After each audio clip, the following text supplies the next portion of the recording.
السلام علیکم ورحمۃ اللہ وبرکاتہ۔ الصلاۃ والسلام علیکہ یا رسول اللہ۔ بسم اللہ الرحمن الرحیم۔ دوستو، آج ہم آپ لوگوں کو اصحاب فیل کا واقعہ بتائیں گے۔ حضور اکرم صلی اللہ علیہ وآلہ وسلم کی پیدائش سے 55 دن پہلے یمن کا بادشاہ ابرہہ ہاتھیوں کی فوج لے کر کعبہ ڈھانے کے لیے مکے پر حملہ ور ہوا۔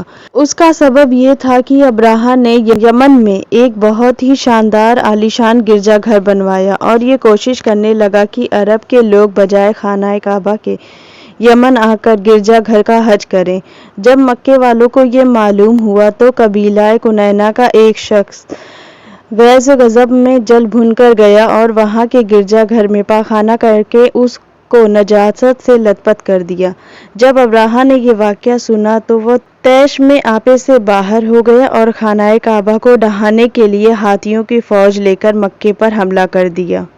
اور اس کی فوج نے اگلے دستے نے مکے والوں کے تمام اونٹیں اور دوسرے مویشیوں کو چھین لیا۔ اس میں 204 سوا اونٹ عبدالمطلب کے تھے۔ عبدالمطلب کو اس واقعے سے بڑا رنج پہنچا، چنانچہ آپ نے اس معاملے میں گفتگو کرنے کے لیے اس کے لشکر میں تشریف لے گئے۔ جب ابرہہ کو یہ معلوم ہوا کہ قریش کا سردار اس سے ملنے آیا ہے تو اس نے آپ کو اپنے خیمے میں بلا لیا، اور جب عبدالمطلب کو دیکھا کہ ایک بلند، رعبدار اور نہایت ہی حسین اور جمیل آدمی ہے جن کی پیشانی پر نور نبوت کا جلال چمک رہا ہے، تو صورت دیکھتے ہی ابرہہ مرعوب ہو گیا اور بے اختیار تخت شاہی سے اتر کر آپ کی تعظیم کے لیے کھڑا ہو گیا اور اپنے برابر بٹھا کر دریافت کیا، کہیے سردار قریش، یہاں آپ کی تشریف کا کیا مقصد ہے؟ عبدالمطلب نے جواب دیا کہ ہمارے اونٹ اور بکریاں وغیرہ جو آپ کے لشکر کے سپاہی ہاک لائے ہیں، آپ ان سب مویشیوں کو ہمارے سپرد کر دیجیے۔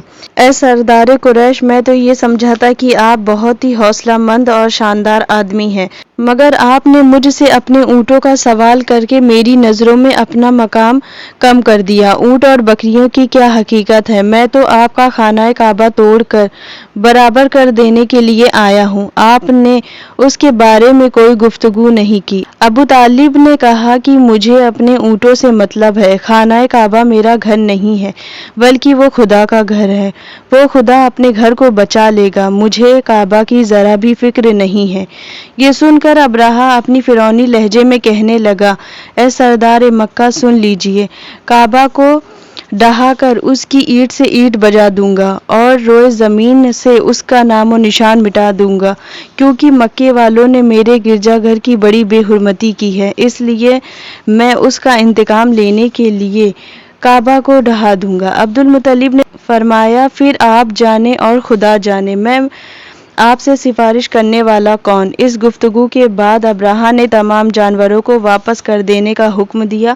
عبدالمطلب تمام اونٹ اور بکریوں کو ساتھ لے کر اپنے گھر چلے آئے اور مکے والوں سے فرمایا کہ تم لوگ اپنے اپنے مال مویشیوں کو لے کر مکے سے باہر نکل جاؤ اور پہاڑوں کی چوٹیوں پر چڑھ کر چھپ جاؤ۔ مکے والوں سے یہ کہہ کر خود اپنے خاندان کے چند آدمیوں کے ساتھ خانہ کعبہ میں گئے اور دروازے کو حلقے سے پکڑ کر انتہائی بے قراری سے یہ دعا کی، اے اللہ، بے شک ہر شخص اپنے اپنے گھر کی حفاظت کرتا ہے، لہٰذا تو بھی اپنے گھر کی حفاظت فرما اور عیسائیوں کے مقابلے میں اپنے اطاعت شاروں کی مدد فرما۔ عبدالمطلب نے یہ دعا مانگی اور اپنے خاندان والوں کے ساتھ پہاڑ کی چوٹی پر چڑھ گئے اور خدا کی قدرت کا جلوہ دیکھنے لگے۔ ابرہہ جب صبح کو کعبہ ڈھانے کے لیے اپنے لشکر اور ہاتھیوں کی قطار کے ساتھ آگے بڑھا، مقام مغمس میں پہنچا تو خود اس کا ہاتھی، جس کا نام محمود تھا، ایک دم بیٹھ گیا۔ اس نے اس کو بہت مارا، للکارا، لیکن وہ نہیں اٹھا۔ اسی حالت میں قہر الہی ابابیل کی شکل میں نمودار ہوا اور ننھے ننھے پرندے، جھنڈ کے جھنڈ جن کی چونچ اور پنجوں میں 3 کنکریاں تھیں، سمندر کی جانب سے حرم کعبہ کی طرف آنے لگے۔ ابابیلوں کی ان دل بادل لشکر نے ابرہہ کی فوجوں پر اس زور شور سے سنگ بارش شروع کر دی کہ اس سے ابراہہ کے لشکر اور اس کے ہاتھیوں کے پر چکھے اڑنے لگے۔ ابابیلوں کی سنگ باری، خداوند قہار و جبار کے قہر غضب کی ایسی ماری تھی کہ جب کوئی کنکری کسی فیل سوار کے سر پر پڑتی تو وہ اس آدمی کے بدن کو چیرتی ہوئی ہاتھی کے بدن سے باہر ہو جاتی تھی۔ ابراہہ کی فوج کا ایک آدمی بھی زندہ نہیں بچا اور سب کے سب ابراہہ اور اس کے ہاتھیوں سمیت اس طرح ہلاک و برباد ہو گئے۔ ان کے جسموں کی بوٹیوں کے ٹکڑے ٹکڑے ہو کر زمین پر بکھر گئے۔ چنانچہ قرآن مجید میں سورہ فیل میں خدا نے اس واقعے کا ذکر کرتے ہوئے ارشاد فرمایا ہے، جس کا ترجمہ ہے: اے محبوب، کیا آپ نے نہ دیکھا کہ آپ کے رب نے ان ہاتھی والوں کا کیا حال کر ڈالا؟ کیا ان کے داؤں کو تباہی میں نہ ڈالا اور ان پر پرندے کی کنکریاں بھیجیں تاکہ انہیں کنکرے کے پتھر سے مارے تو انہیں چبائے ہوئے بھوس جیسا بنا ڈالے۔